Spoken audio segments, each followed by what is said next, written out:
Who's the late guy? All right, going ahead. I know you said it was kind of a defensive focus the first few days. How do you feel like that's going? Well, they were good the first 3 days. Their attitude couldn't have been better. Their effort was good. Their focus was even better than it was this summer. And there's a lot to get in, and we just kind of focused on the things we're trying to do defensively. And so, first 3 days I'm pleased, but if you're not good on the first 3 days, you're in big trouble. And so I expected that out of this group, but I really have no complaints thus far. Obviously, it's kind of a mix of inherited guys and guys that you brought in. Defense is your kind of calling card. Do you feel like very early you can get to where you want to be defensively with this group? Yeah, I want the identity of our program to be built around who we are defensively every day and how we rebound on both ends of the floor. That's why we started out that way. We started out that way in our summer practices.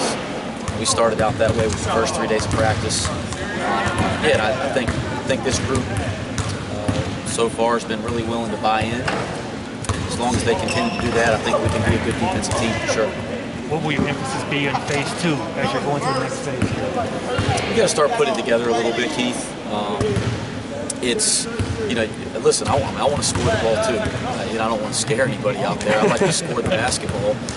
We got to start putting some of the principles that we put in with our full court man-to-man, our half-court man-to-man, some of the curve balls that we throw defensively.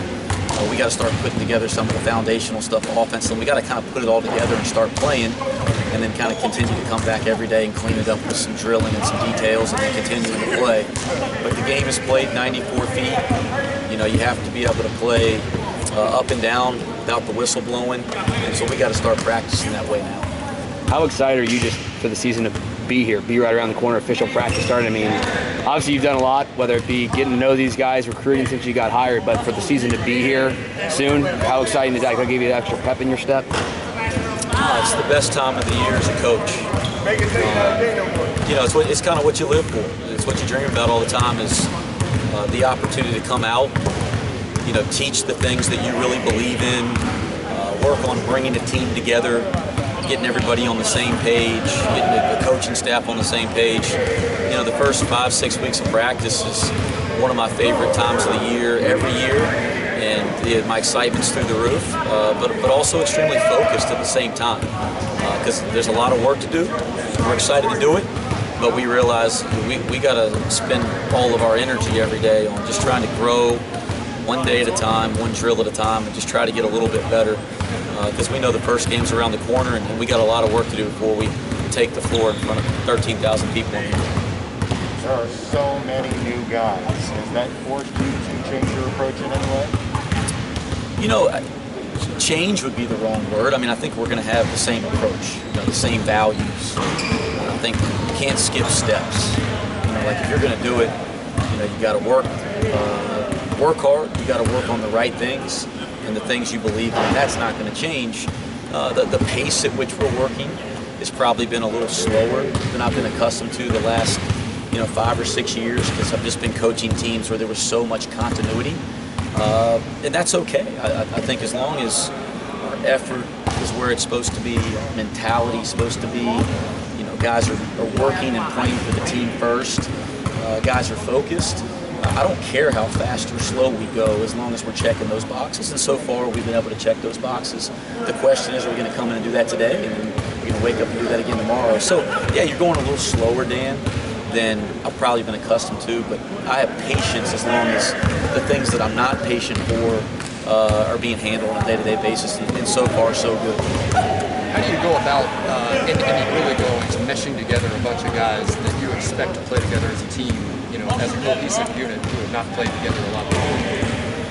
Yeah, listen, guys, I know the question is, you got a bunch of new guys on a team that a lot of them are new to Cincinnati.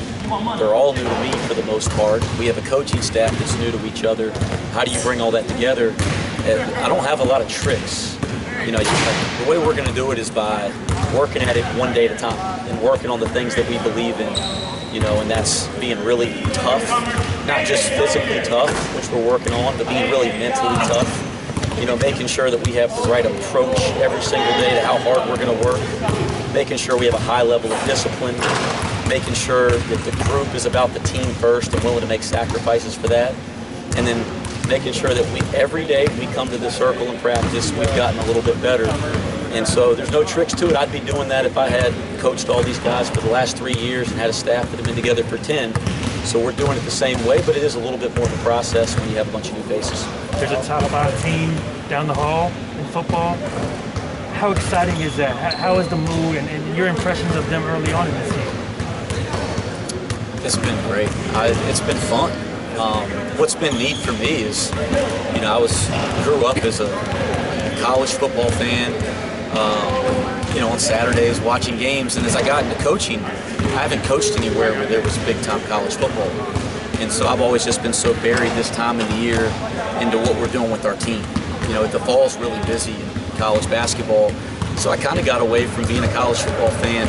It's been fun for a couple hours every Saturday this year to be a college football fan again.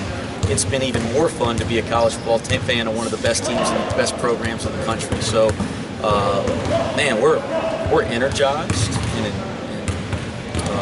by what our football program's doing. We're trying to tap into that. I've been blown away just how generous Coach Pickle's been with his time with me, helping me get my feet on the ground and talk a lot about what Cincinnati's about, what UC's about, what our athletic department's about. So in every single way, I might have the biggest football fan in Cincinnati right here, but even more than that, I think it's something that our program can take energy from and tap into as we kind of go through our preseason and into our season. Were you in South Carolina? I did. We practiced at, I think, 6:30 on Saturday morning, which we would do that during those first 3 days anyway to set a tone, but it made it really convenient that I was able to get up to the game and experience that with a lot of other Cincinnati Bearcat fans, as I found out when I got there. And it also allowed 4 or 5 of our guys were able to get in the car and drive up and get there for the game as well. So really neat stuff. Really proud to be here with at the same time that Coach Pickle is, and to kind of witness what he's done with this program and what the rest of those guys on that staff and that team have done. What was your reaction when you looked up into the stands and saw all that red?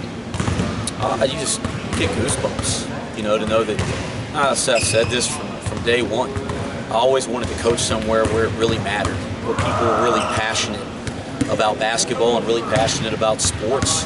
And to see, like, the first game in Nippert against Murray State, against Miami, like walking in there for the first time, being in South Bend, to see how passionate our fans are and how engaged they are, like, that's just been one of the many moments where you just kind of pinch yourself and you feel like you're lucky to be coaching somewhere where that's going on. How positive is it to have a few players that you coached previously on this roster? Yeah, it's the guys that have been here.